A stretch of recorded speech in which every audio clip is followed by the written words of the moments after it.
Tonight's narrative is made possible by viewers like you and hover.com, an easy way to find and register a domain name. Use promo code REACH to get 10% off.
Thursday night.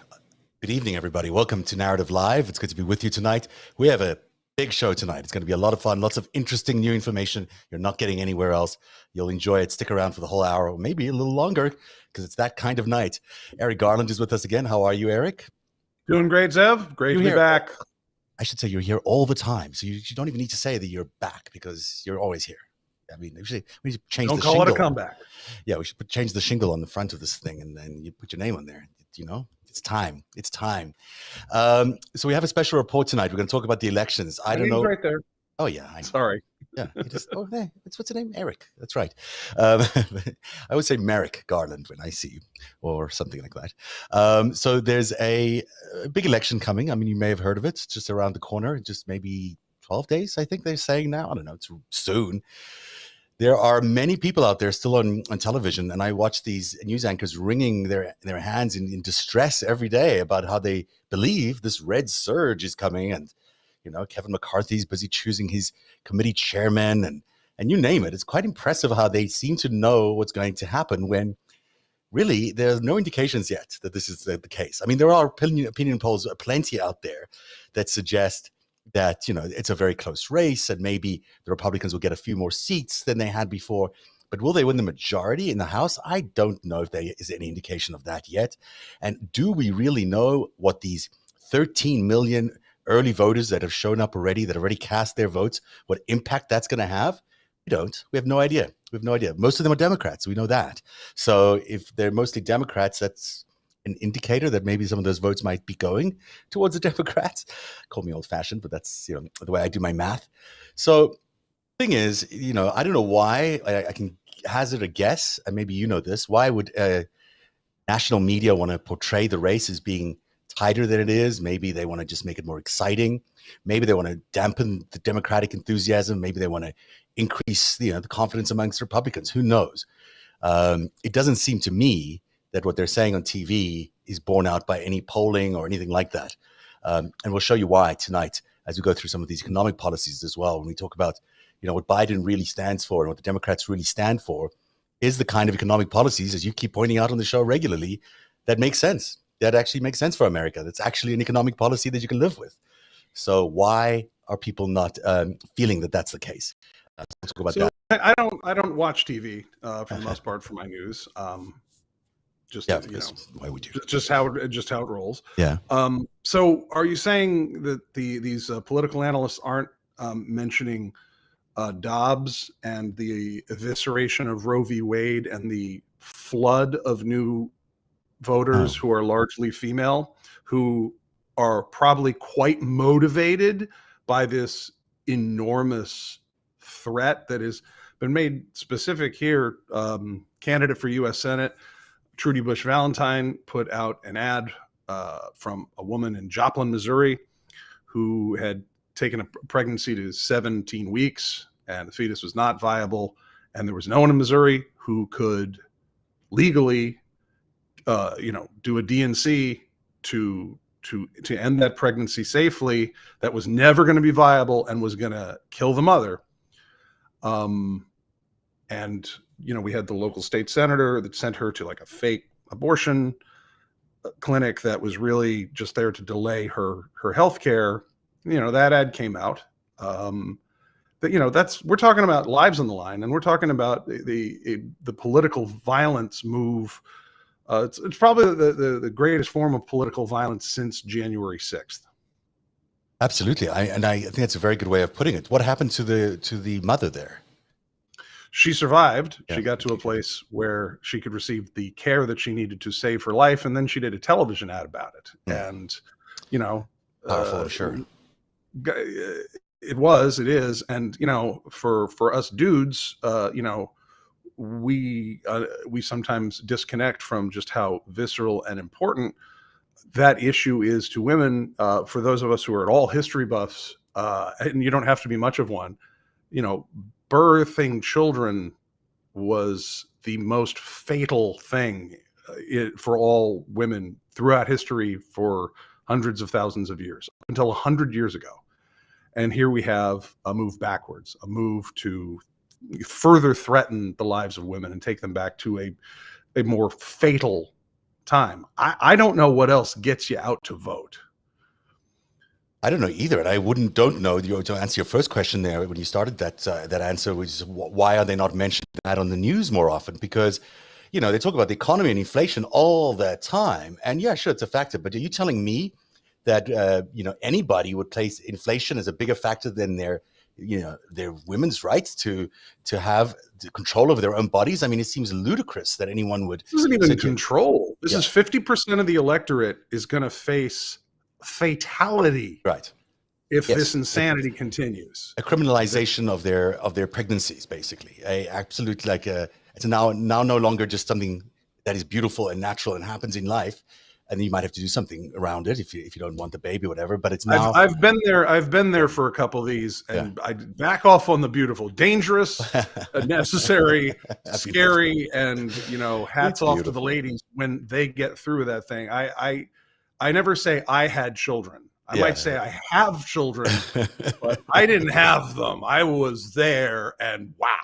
It is beautiful, though. I was there once, for a family member. I thought that was beautiful. I thought it was like, well, I mean, I didn't have to do anything, so I don't know how painful on the back end. I mean, the result is great, right? But it's beautiful, but lethal. If it doesn't go right, and these people are monkeying around for reasons that are really have nothing to do with good policy or health or religion, for that matter.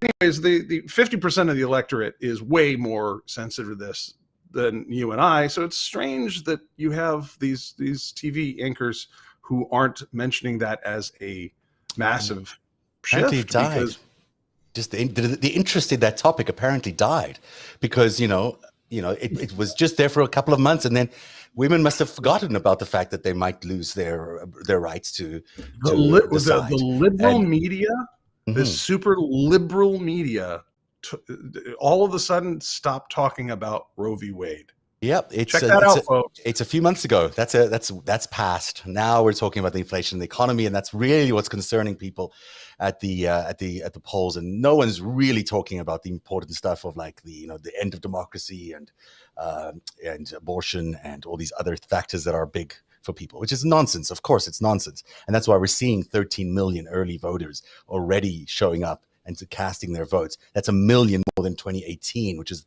the last big record. So pork chops are going to be 11% more expensive, or I might die of overwhelming sepsis because I couldn't carry a pregnancy to term, like what happens regularly. Death, pork chops. Yeah. I think pork chops, because I'm really hungry, and I'm sure everyone else would like to have pork chops, so we'll go with pork chops.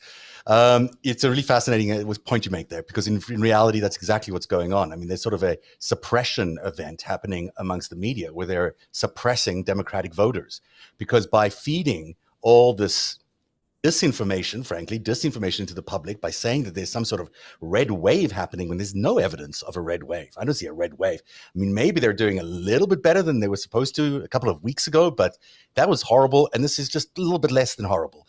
And, it's closer to the election, so that's what happens. But for me to say, or for anyone to come up with that assessment that there's some sort of red surge happening and the Republicans are suddenly going to sweep. I don't see it. Now, of course, they were in contention to win. I mean, they should be winning quite handily, but they're not going to, it looks to me, actually win quite handily. And I think I'm actually going to go out on a limb here and say we could be in landslide territory for Democrats in some places, because there is, I mean, people aren't stupid. People that know what's going on, they understand that America is under attack, that our system of democracy is under attack, that our lives and our existences are under attack, that COVID happened. They know who the bad guys were. They know that Donald Trump is not a good guy. They know what happened on January 6th. They all saw that. They all saw the hearings. So, no one's forgotten that. I mean, maybe the media's forgotten it, but the rest of humanity has not forgotten the fact that we had a bunch of criminals in the White House committing acts of treason repeatedly. And somehow the media is like, oh, well, we'll move past that and bring in another bunch of criminals and liars. You go to Herschel Walker, now on his second abortion revelation in just as many weeks and just before the elections. And I know he's okay. He's okay that he drove someone to have an abortion. Meanwhile, they're passing legislation where abortion is completely illegal. So, I mean, the hypocrisy of this party, the criminality of this party, the shocking level of disinformation that they put out there is apparent to everyone. Everyone who lives in this country knows what they're up to. Now, some of them might choose to hold their nose and still cast a vote, but there is no doubt in my mind that it's clear, and no one should be deluding themselves. This is a white nationalist, extreme right party that's aligned to our biggest adversaries in the world and is basically out to hurt America and enrich themselves. I mean, that's really the only thing you could say about that party that's of any, that's nice about them. That's me saying nice things about them.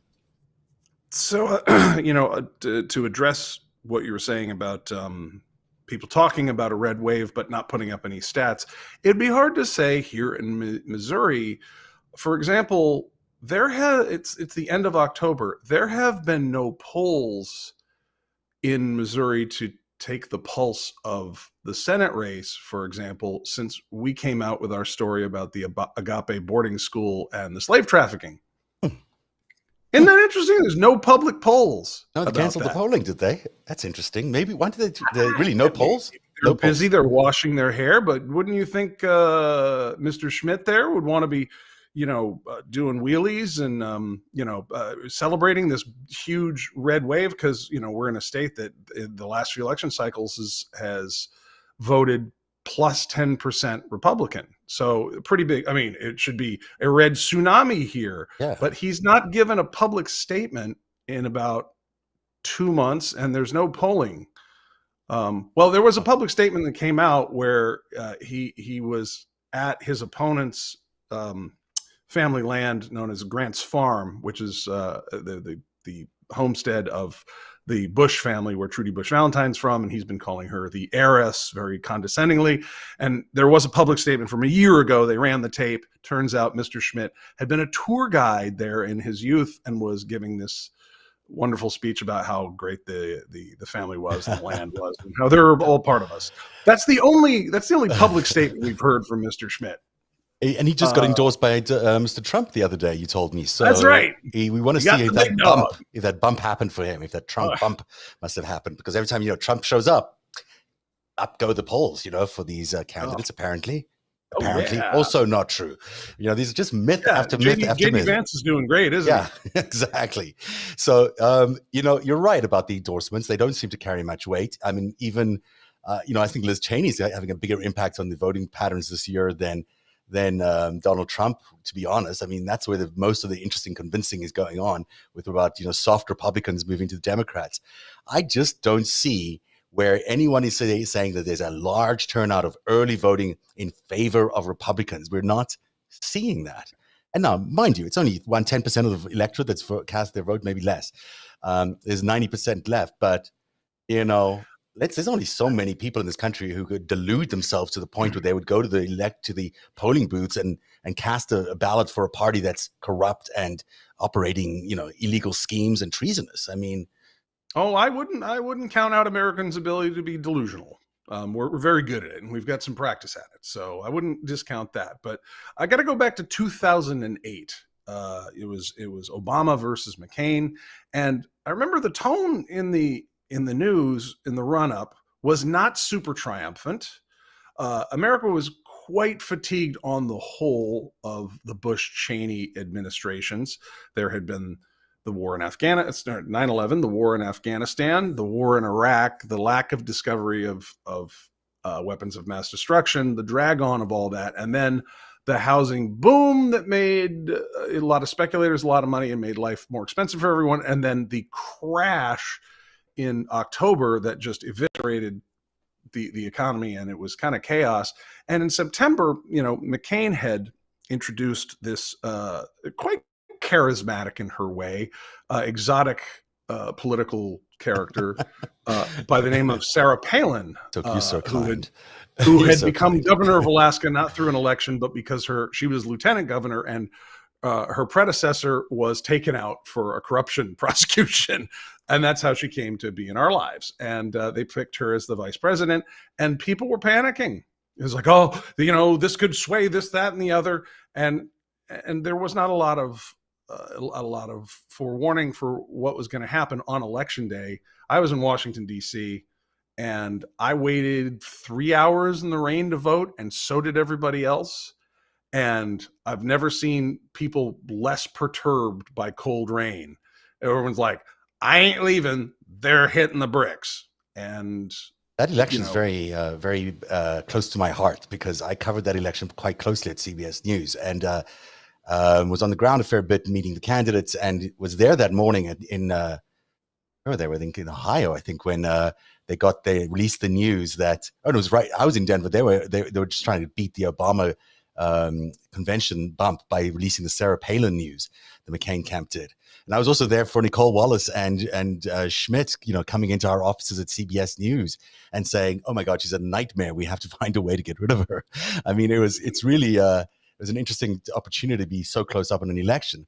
And I'll tell you something. If people were saying early on that there was some this was a competitive race, they were lying, because I know that our analysis internally at CBS News the day before was pretty clear that Obama was going to win. In fact, I flew out to, you see that picture back there? I flew out to Virginia to meet Obama just a few days when he was on his last round before becoming president. He was in a very good mood, because, in fact, we all knew that he was about to become the president of the United States.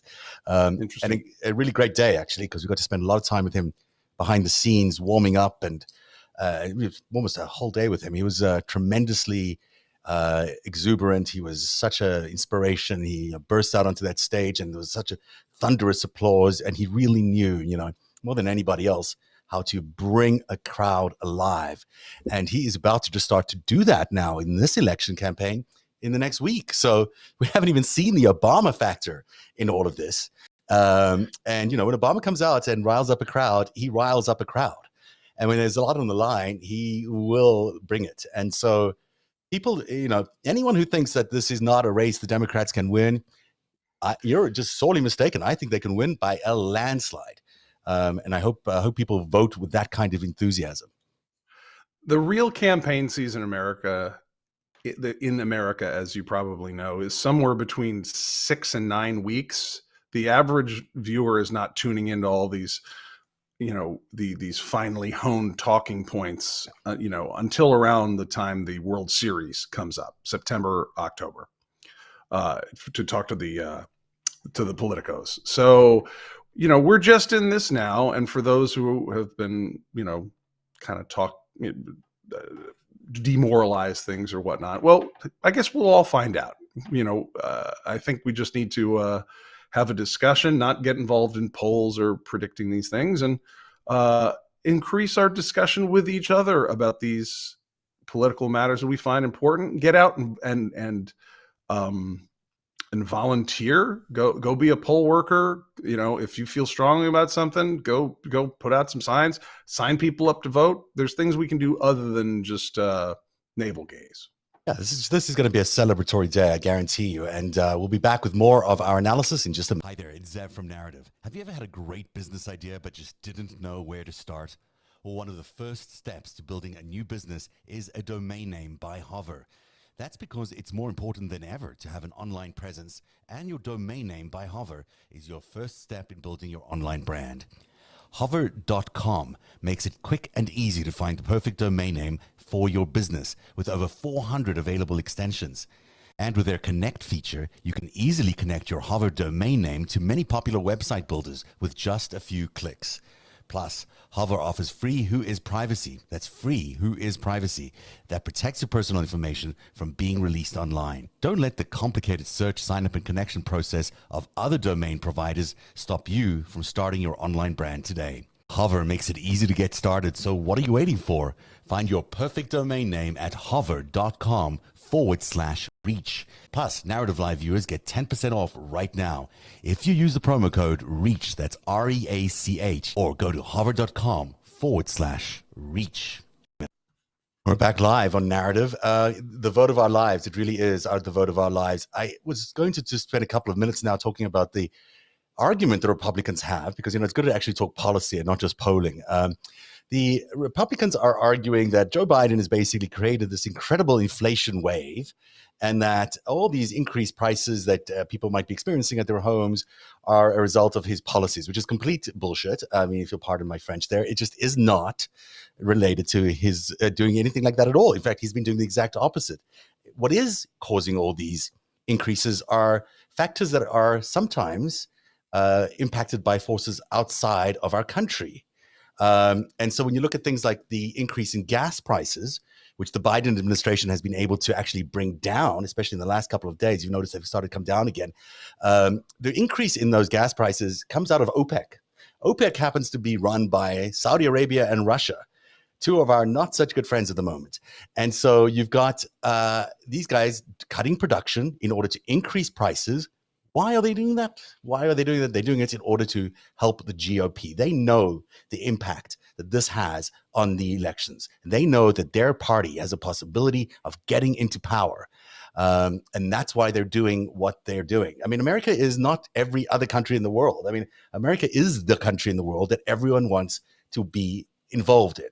And that's why you see Saudi Arabia and Russia impacting these oil prices and doing that on purpose. In fact, if you watched Putin speak today, I didn't watch the whole thing. It was 4 hours. But if you saw any reporting on his speech today, it was all targeted at the United States. It was a midterm election speech by Putin targeted at Americans. That's what he was doing. And so you've got a situation here where, yeah, the oil prices are going up, but to suggest that the GOP is going to bring them down is not going to happen. Well, they might bring them down because Saudi Arabia then decides, well, we've got our people in. But that's not the inherent reason why they cut the production. They cut the production to help the GOP.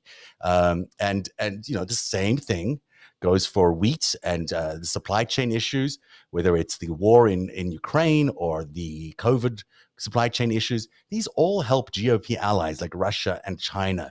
They're able to, tweak a little bit here, cut the supply for certain products there, and they're able to increase the pricing at just the right time to make it look like there's a mismanagement of the economy by the Biden administration, when in fact there isn't. And what's happening is that these countries are acting on behalf of the GOP because the GOP is sold out.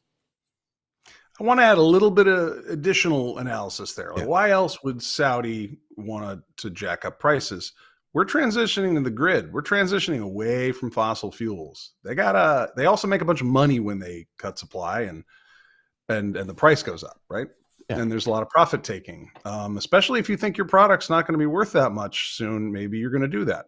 It's another factor that goes into oil when you get the geopolitical situation that we've had of recent. There's a war in Ukraine with the invasion of Russia. Those guys are all running fleet vehicles, tanks, jets. These are all, derivatives of petroleum products. You've got lubrication for things. And you're talking about, when you're talking about a mass logistical event, like moving millions of your citizens across, Central Asia into Europe, like the way they've been doing, and stuff gets blown up and you got to fix things, that takes an enormous amount of oil. I think it was General George S. Patton said, "My men can eat their belts, but my tanks need oil. That's a good one. So they do. that if you cut supply and the demand goes up because there's it's not just Russia that's using oil. We're also sending a bunch of stuff, flying C-130s over.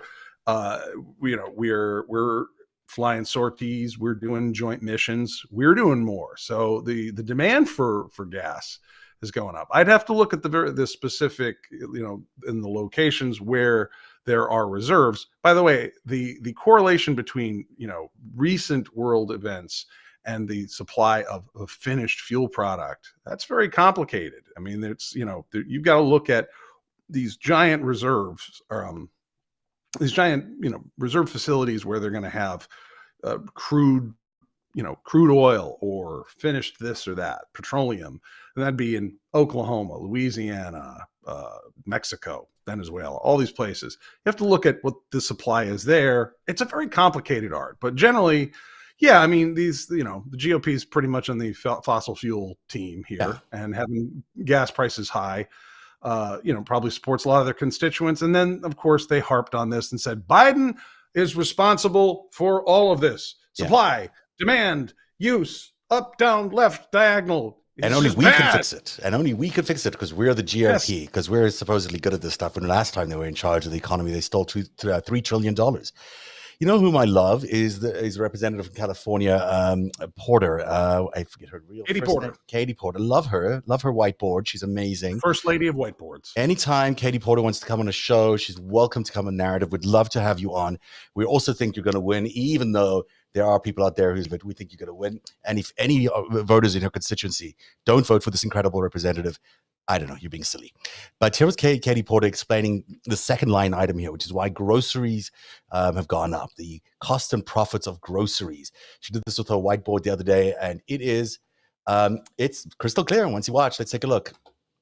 According to this chart, what is the biggest driver of inflation during the pandemic? The dark blue is the recent period. It would be corporate profits. And what is that percentage? It is 54%, and that number does stay that level of high if you update that number to more recent numbers as well. So over half of the increased prices people are paying are coming from increases in corporate profits. Yes, the unit price index is reflected in corporate profits as opposed to other costs. And how does that compare to historically, to other periods of inflation or over other periods of economic time? As reflected there and in other analysis, it is significantly higher in this recovery. 11.5%. And what is it today? 53%. So I want to make sure everyone in America understands this chart. What is a unit labor cost? The cost, wages and associated work costs. So we could just wages. What is a non-labor input cost? A variety of things, including maintenance and investments. Okay, so I have to buy the stuff to make the widget. I have to have a factory. I have to keep the lights on. I have to hire someone to make the widget. That's this stuff. And this is what I add on top. Well, then, I mean, when you put it that way, it does look like the corporations are being greedy and are gouging the population. It's not close. It's not close. It's like labor costs went up. Maybe we raised some people's, wages here, and we have some capital expenditure, and then there's a little bit of profit and this kind of thing. So what's the dark blue? The dark blue is getting screwed. Yeah. So is what you're paying the corporate bosses who are taking profits so they can take profits. And guess who they tend to be? They tend to be Republican Party people. Those are the people who like to take the profits because they're the ones who actually have money to invest in the stock market or whatever. But that's where the money is going. 54% of that is going up there to the corporate paymasters.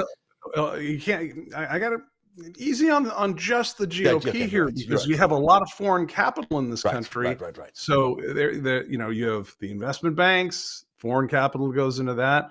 It's oligarchy profits. Yeah. And we've mentioned before that even in your neck of the wood, the number one pork manufacturer in America is now owned by the Chinese. Well, guess what? The Chinese also want the GOP to win. They also want Donald Trump back in power. So that's how they're lining up. The GOP are basically, I would use a word, but I'm not going to, are being used by all these foreign nations to you know, to be their, you know, whatever you want to call it. But they're that's what's happening. You can choose Most whatever. importantly, it's somebody's these prices, and to characterize this, because what else is going on in the background? We're prosecuting the crap out of a lot of people. We Yes. are ripping China out of the semiconductor industry. We are sanctioning the hell out of Russia, and we are putting a lot of criminals, even wealthy criminals, are getting prosecuted. So that is not in a whole bunch of people's interest, and that profit taking, just cranking the prices up, that is to make it seem like this regime with Joe Biden, that must be the, you know, the cause of all this.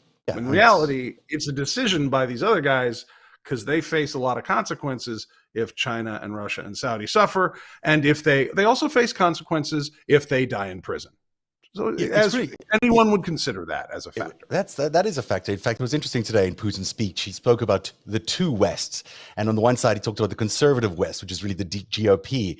And then he was talking against the Democrats. You know, like he's picked a side. And he's, of course, picked a side. This is not news to us that he's picked a side. But, you know, that's the reality of how he thinks of the world. He's trying to divide us. Also passed incredibly draconian. Not just GOP. Italy just had a super right-wing government come in.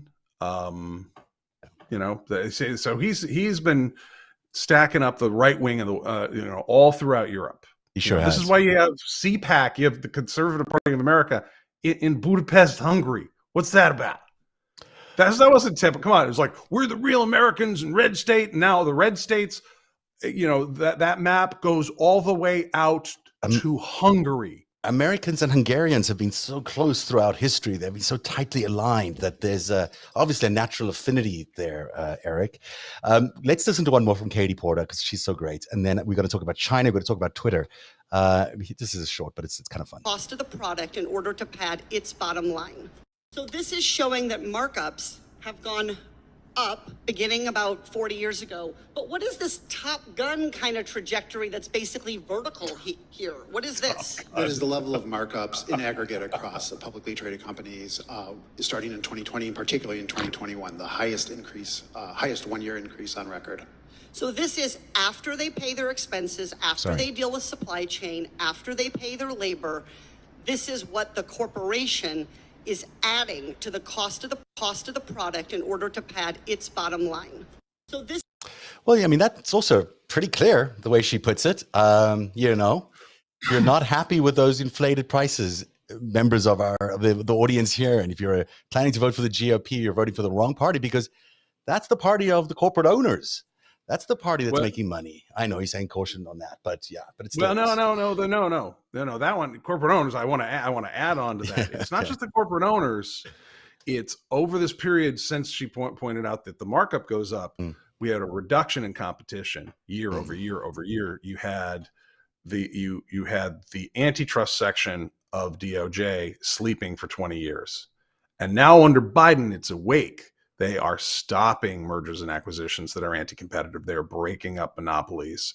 The antitrust section is going after stuff criminally for people that are price fixing or wage fixing. I think I saw there was a conspiracy to fix the wages of school nurses. Have you no shame? I mean, terrible. That's terrible. That's terrible.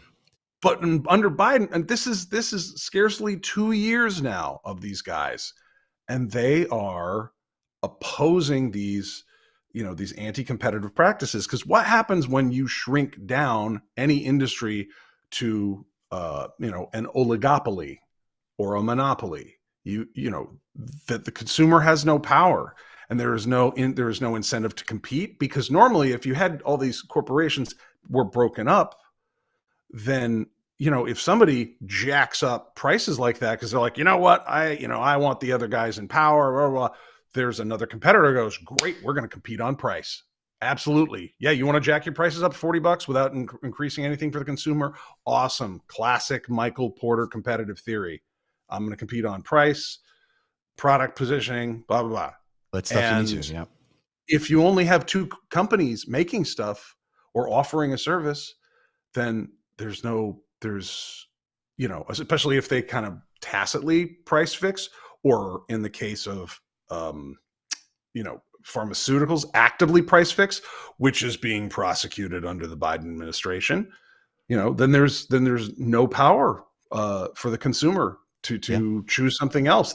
It's not capitalism. And so this is really, socialist forces that are trying to keep the GOP. They want to say they want profits for a few Politburo members, and then they want the rest of us to socialize their losses. So the socialists are trying to fight back against the capitalists. Suck it, guys. Well done. Gotcha. Well done, Eric. You threaded that needle pretty well. You've actually sort of said this, but I'm just going to put this up anyhow. If you could actually compare what's going on in the GOP and Democratic platform, you've got the GOP who are against lower gas prices. They're against price cuts for the drugs. They're causing inflation. They support Russia. They're in favor of eliminating Medicare. They've added trillions in debt the last time they were in power. And under them, the GDP crashed. The Democrats, on the other hand, have lowered gas prices, have brought down drug prices, have reduced inflation as much as possible, have opposed Russia and their intent on keeping Medicare and expanding it. Plus, they've had an enormous impact on debt reduction and on GDP growth. They just posted a positive quarter. You can't even argue this economic thing. The Democrats are just better at this, and they're doing better right now, and there's no reason to vote for the GOP at all. Nothing. Zero. Nothing. Don't do it.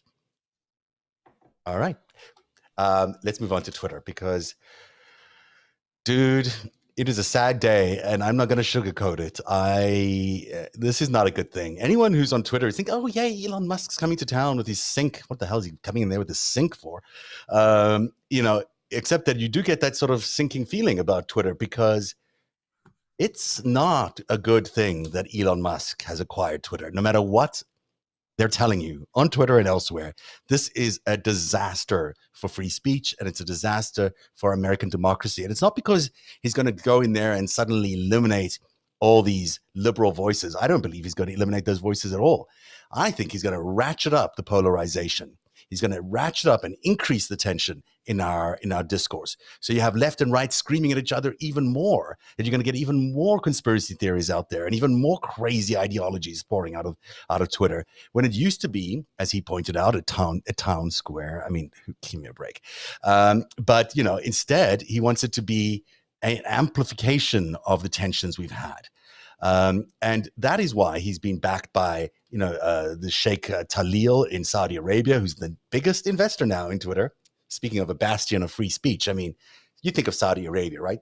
First thing you think of when you think about, where's the best free speech in the world? Saudi Arabia? Not even close. Not even close to being top. And then China, of course, I think are actually funding Talil. Same ownership structure, basically, that exists for Fox News is now going to be instituted on Twitter. This is not good. It's not good. And, he's going to introduce some fancy new features and make things seem a little bit more exciting. But that excitement is good for his bottom line. There'll be lots more arguments, lots of fighting, lots of tension on Twitter. And they'll not be very good for democracy, which actually relies on sort of civil discourse and actually polite conversations about ideas rather than yelling and screaming. I could go on, but why don't you jump in? Isn't Tesla under criminal investigation now? Well, I didn't know that. Yeah, they announced it about 10 hours ago. Oh, really? So he's going to be busy.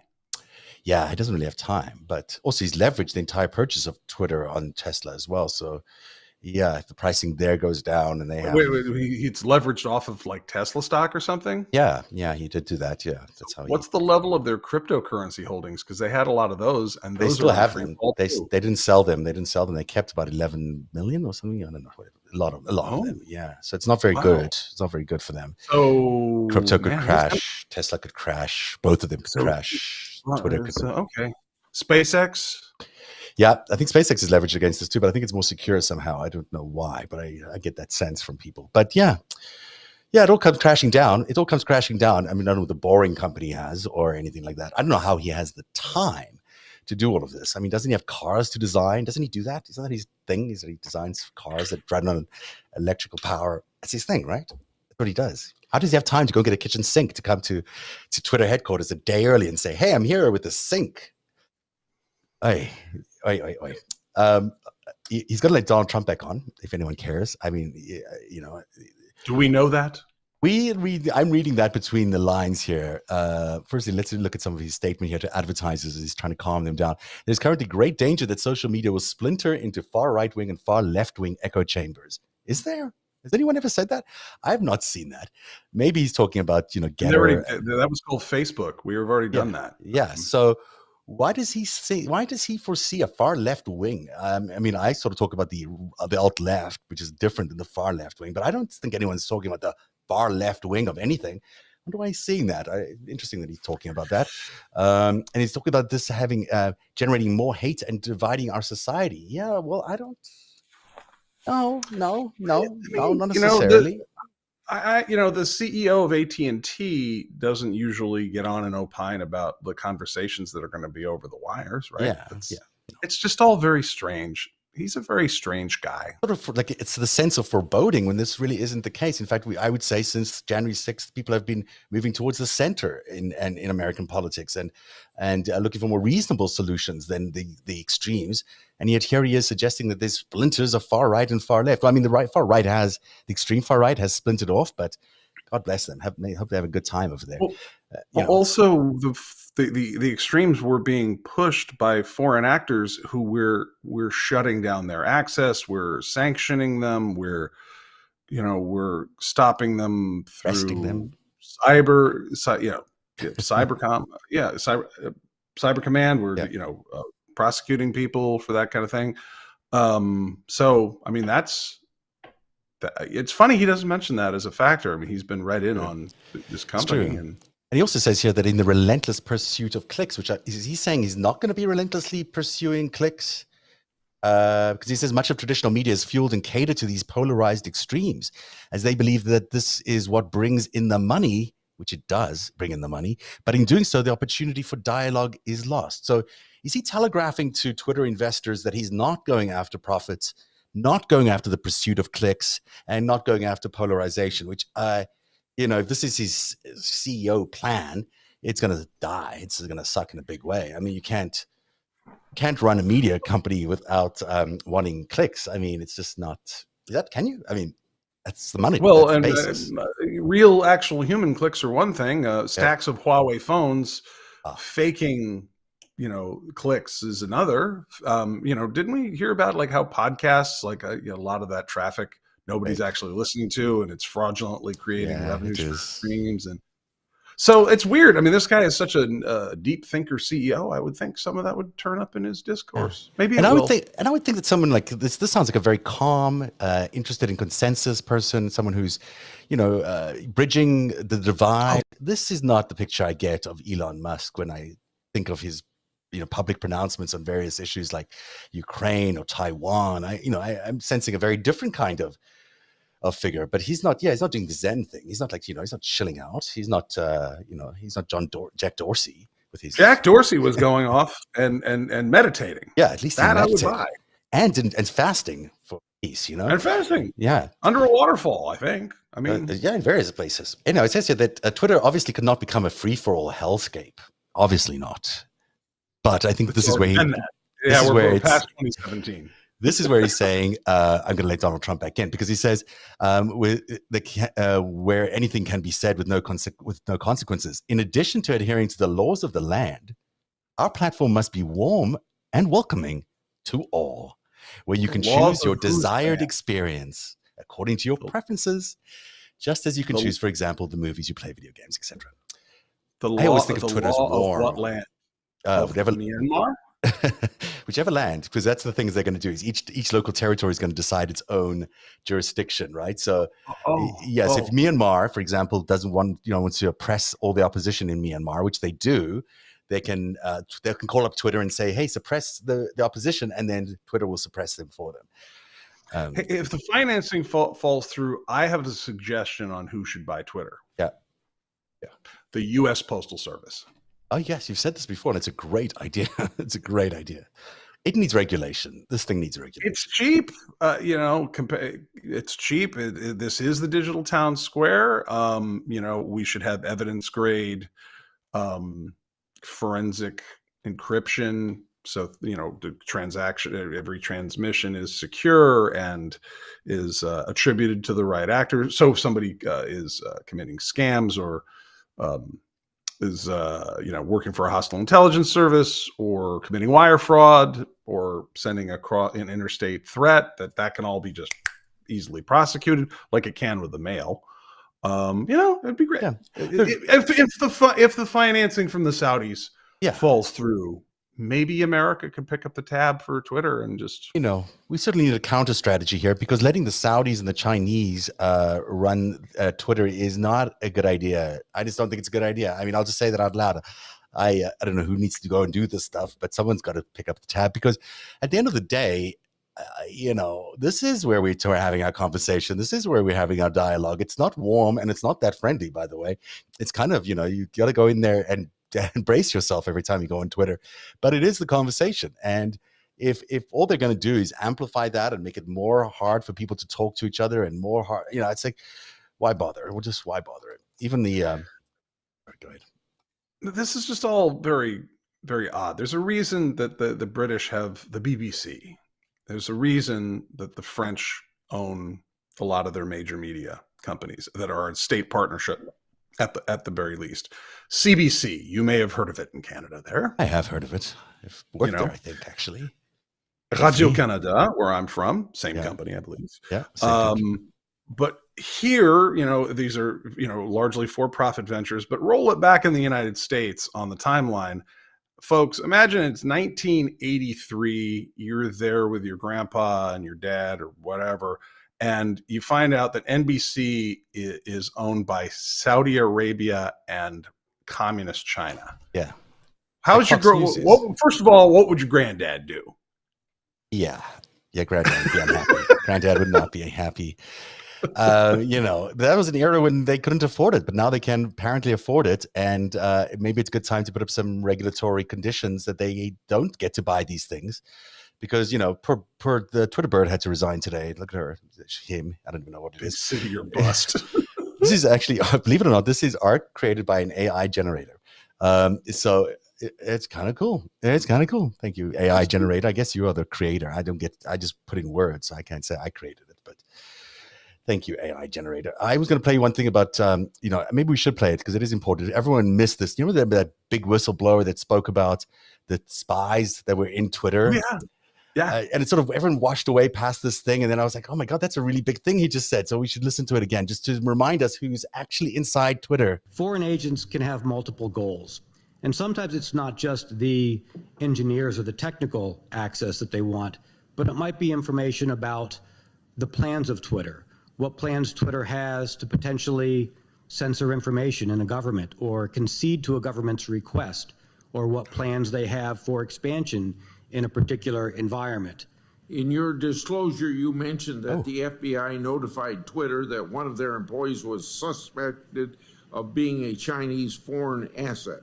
I had been told, because the corporate security, physical security team had been contacted and told that there was at least one agent of the MSS, which is one of China's intelligence services, on the payroll inside Twitter. We're really thinking, if you are not placing foreign agents inside Twitter, because it's very difficult to detect them, it is very valuable to a foreign agent to be inside there. As a foreign intelligence company, foreign agents can have. So they apparently that's why they brought in Elon Musk, because it's easy to get intelligence assets into Twitter. Apparently, $44 billion will get you a good position there. I just, it's a one-man counter-espionage machine. That guy was the head of security at Twitter, by the way. That's not just some nobody. That's I know. The former head of security. So, and he goes on. People should watch that coverage because it's really interesting. Boy, we got 10 minutes to do China. How is this even possible? Oh my gosh! Haven't we been though? Haven't we? I know we have been doing China. China. There was I wish I had caught this on tape, but one of the news anchors on MSNBC today was like, well, wait a second, it's China is our biggest adversary. When did this happen? We were worried about Russia. How come China's our new? I was like, oh my gosh. Some things you should keep. Hint, guys. Inner voice sometimes. About NBC. Yeah. So China is an issue, people. Anchors, wherever you might be. I'm not picking on you because I do like your work, but I'm just saying that there's this is not something you can really ignore, but it's something we haven't ignored. We've been doing a lot of this stuff here at Narrative. And the reason we're bringing it up today is because it's now official policy. The big honchos of the Biden administration single out China as the number one threat to America. And they're serious about it. This is not, it's a very serious threat assessment that they did today, including one which involved possibilities of a Chinese attack on America. Here's the Defense Secretary, Lloyd Austin. As the President's national security strategy notes, the PRC is the only competitor out there with both the intent to reshape the international order and increasingly the power to do so. Now, my team and I have been laser focused on this issue since day one, including the China task force that I stood up, which produced a range of recommendations to focus the entire department on the China challenge. As a president, the entire department on the China challenge. So if you've been not focused on China, it's a good time to get focused on China, as we have been doing this season with our series about the Dragon's Tail, which really tells you what China's been doing over the last 5 years, just in the political scene here in the United States, in order to in espionage terms, capture the White House and elements around the White House. But here is a lot more. This is a military assessment now, that the entire department is focused. The entire department is focused on China. So that's serious. No, it's interesting. Back in the day, I moved to DC in 1999 to work on strategic intelligence, and I had colleagues that were going to brief folks at the Pentagon on September 12th, 2001, about whether there was too much focus on the near peer competitor in the Pacific. Guess who that was? It was not Indonesia. Or if we should focus on non-state actors. And the day before that, we got a little visit from some of the non-state actors, and it threw us off having time to think about those things. And so now we're back at the near peer strategic competitor in the Pacific, or China. But thinking about how tight the time frame is between now and when the last group of yahoos were in that building, Kash Patel, Chris Miller, but more importantly, Jared, in the White House and whatnot. Yeah, Jared Kushner, Steve Bannon, Pompeo. And let's just take, okay, so the last administration had a Chinese agent as the chief strategist, and the chief advisor, the president's son-in-law, had a nanny from Wendy Dang who was teaching the daughter how to sing in Mandarin so that they could suck up to Xi. And then boom, we get a new administration and an actual Secretary of Defense who's like, no, China's our problem. And Russia's an acute as the President's national security strategy notes, that was a mistake. I apologize. The PRC It is may the be only worth competitor repeating out there this. Sorry, with that was not both the that intent jumped the line a little. Sorry, there we are. We're back. I apologize. The difference is, there's plenty of people that hate us or would love to take our stuff or blow something up, but they can't. Like, I don't know what the regime is in Paraguay or Uruguay. I haven't followed their politics in a little bit. Maybe they hate our guts and would completely stop elections and wipe out New York if they could. Well, they can't. Yeah. Malawi can hate us. They can't do anything. Venezuela can want to remake the world in its image, but it can't. China wants to make the world Chinese vassals, and they could pull it off. So they could, yeah. They want to pull it off. They're not going to pull it off because everyone's attention is going to turn to China, and everyone needs to focus on American competitiveness in all these arenas where we've let China, get a little ahead of us, like the semiconductor space, but also in the rare minerals sector. Like, there's a lot that we need to focus on in America that is not about hating Democrats or hating Republicans. It's about focusing on defeating China.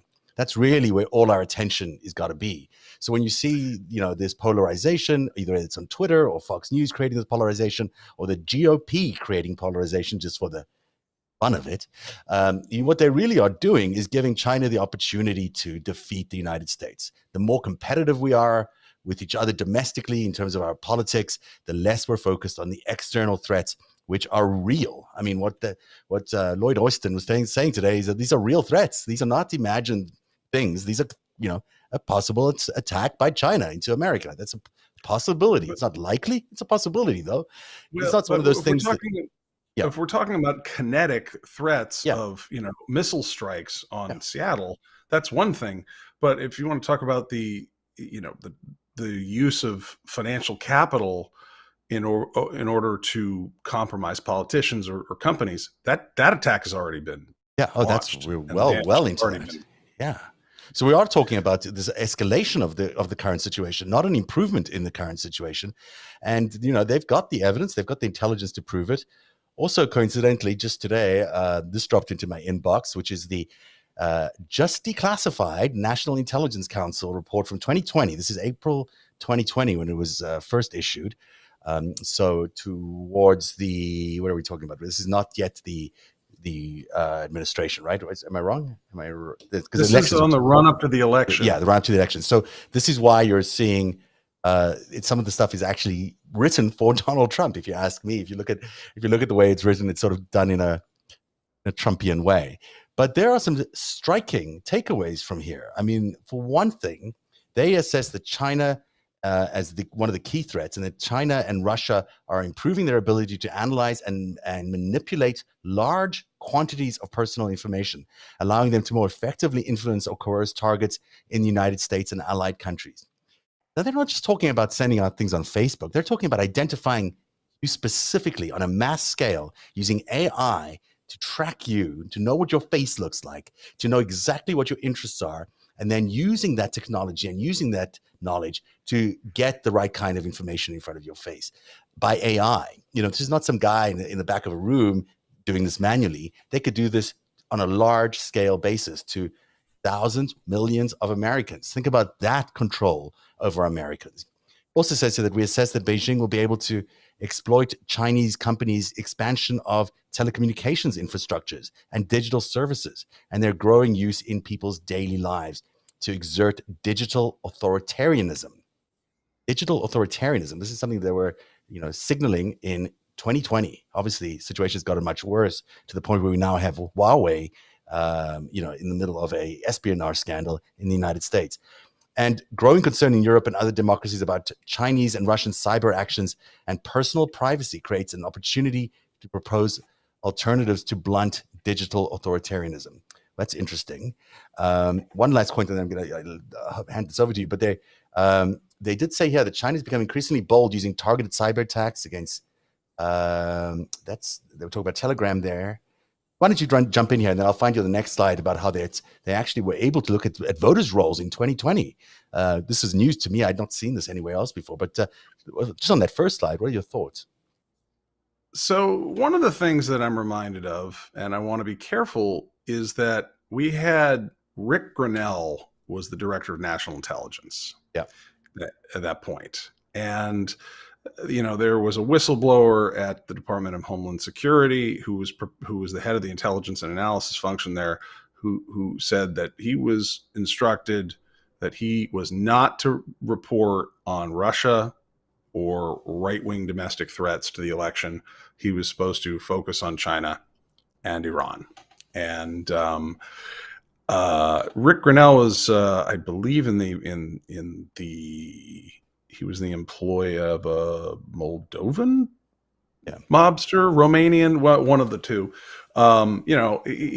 He was a funny choice for director of intelligence. I wouldn't tar this report with that analysis, partly because it is obviously quite critical of Russia, as you can see. But it was declassified just this week by DNI head Haynes personally. And released with that intention. I would think released with that intention in mind, but I also know that the author of it, a very credible individual, is still very proud of his work. Now, and I don't want to to cast. There were political pressures here that might shade one or the other. I'm not saying that this information is inaccurate. In fact, a lot of it struck me as quite accurate, quite timely, and it really put.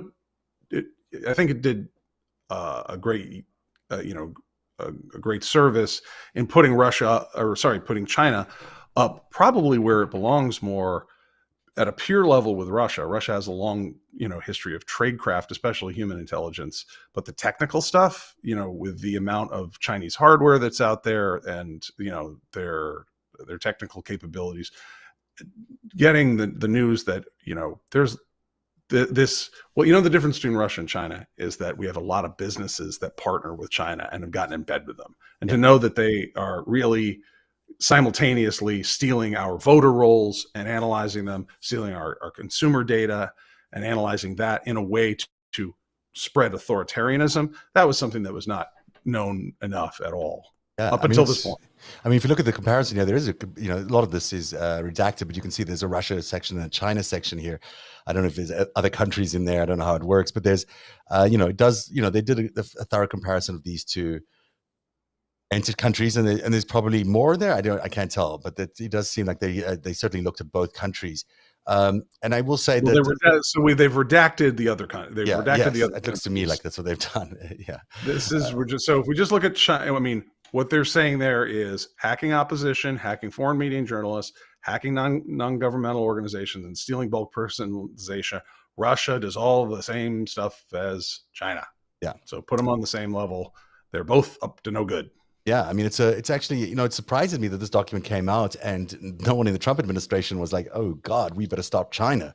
I mean, I know they said it publicly, but I didn't see any of the typical movements you'd expect if you had a report like this land on your desk where it's like China's the big threat. I didn't see them doing anything about it. This is the interesting one, the circled in red here.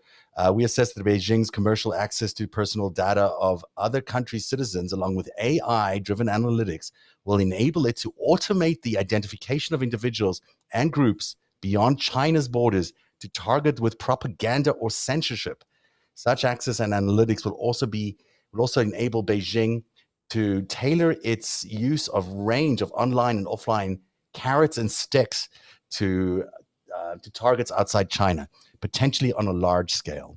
This means that, whole scale, the entire, think about this in the context of now Twitter has, a potentially Chinese owner through Saudi Arabia, and there's that fire hose of data, which we know does not have any protection.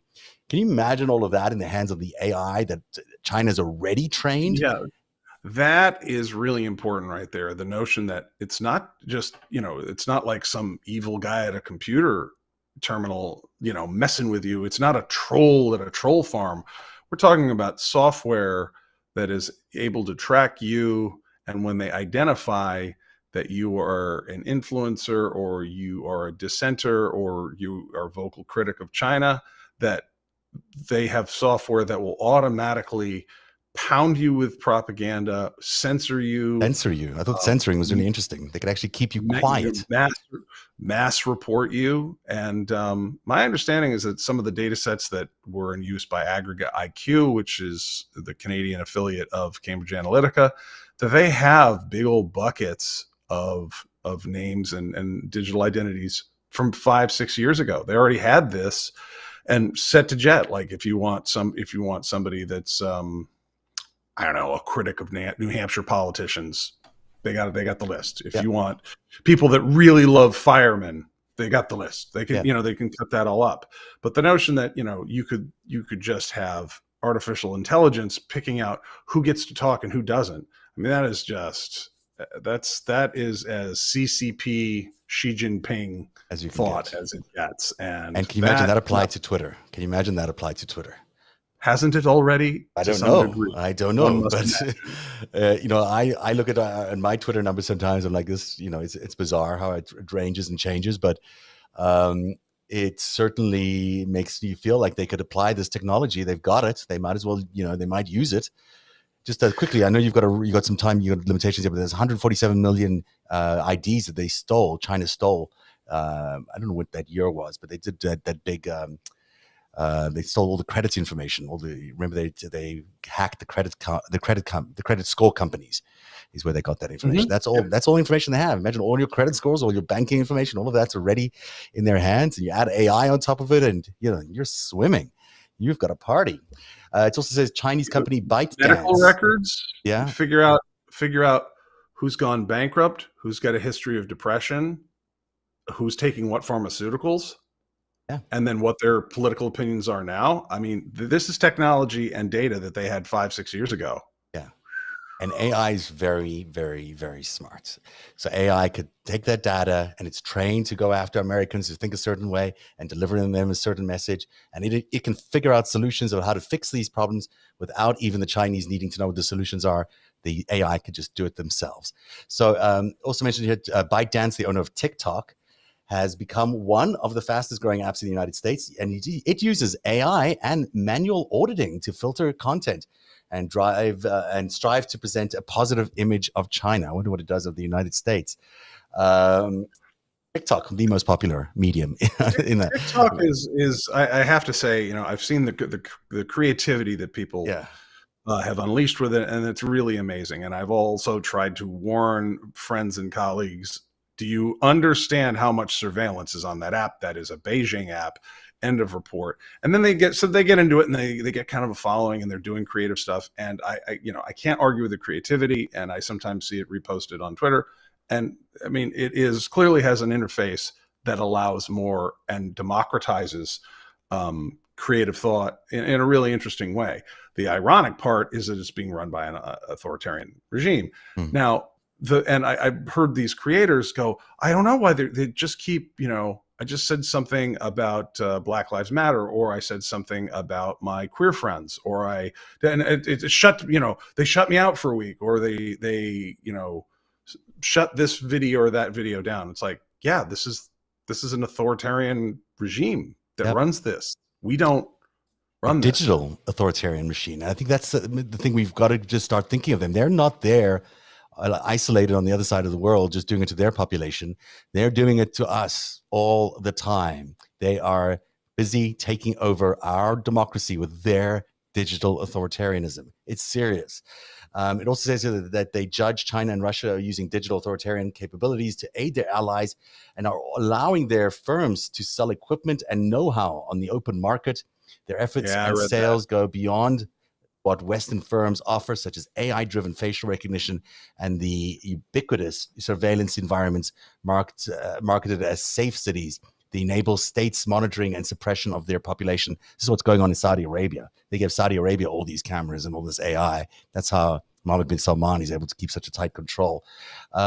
There's just a lot here about the domestics. It's a very, very good report. People should really understand the threat that we're facing on a cyber level. Not even facing. This thing is happening to us right now. We are under attack by Chinese and Russian cybersecurity efforts, cyber efforts to really change our thinking in the United States. I'd like to point out that yellow column there, China building on domestic success. Yes, China's tested out a lot of these very invasive, very detailed, oppressive technologies on their own people. But there's a story I've been wanting to explain to the audience for a while. Hopefully we can get an episode on it. Who helped them build that? Silicon Valley. Because when they started the Golden Shield program, IPv6, the Internet of Things, that was with the goal of basically total digital control. And that started in the late 90s and early 2000s. And they did not have the technology for this. A number of the most blue chip American tech companies went over there, made deals, made gobs of money, and helped the Chinese Communist Party build one of the most oppressive sets of technology in the world. And now it's getting, it's getting visited back on us. Yeah. They're attacking us with it. I would love open hearings in Congress with the remaining CEOs and senior executives who were there. I would like a little truth and reconciliation about, hey guys, did you help them build a repressive regime that ended up in the genocide of Xinjiang and other atrocities. Did you help them build that? And did you know that they were going to turn around and do that to us? Are you guys doing that to us? I mean, these are things that we need to expose. We absolutely do. This is critical stuff. I mean, for my money, I know it sounds ridiculous, and I would never have said this a few years ago, but can we allow China to own anything in the United States right now? I mean, can we really allow them to be owners of anything? Can we even allow them to connect with us over the internet? Are we able to?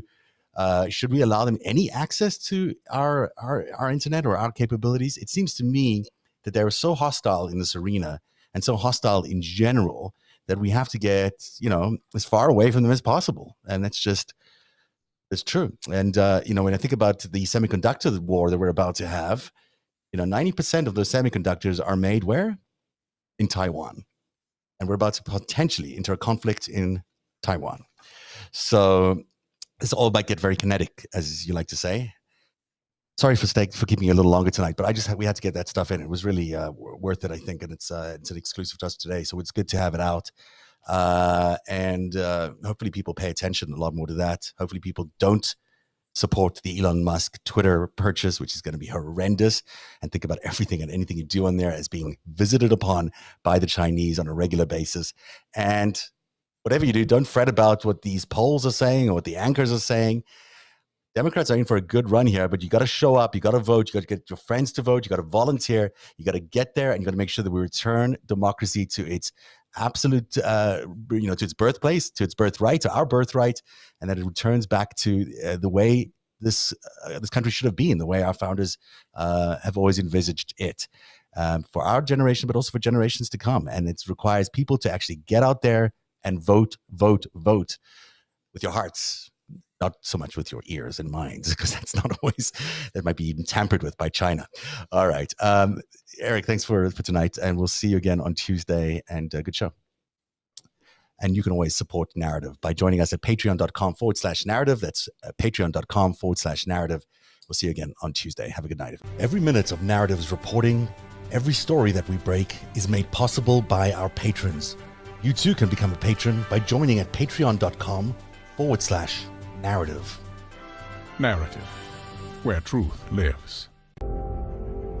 One day you'll tell the story of autocrats, crooks, and kings who came for our freedom.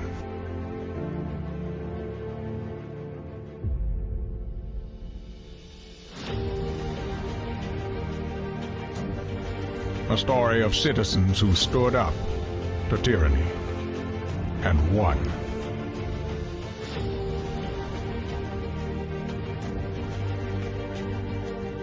The people prevailed and renewed an old vow to a more perfect union. And that was just the beginning. The story continues. Narrative, where truth lives.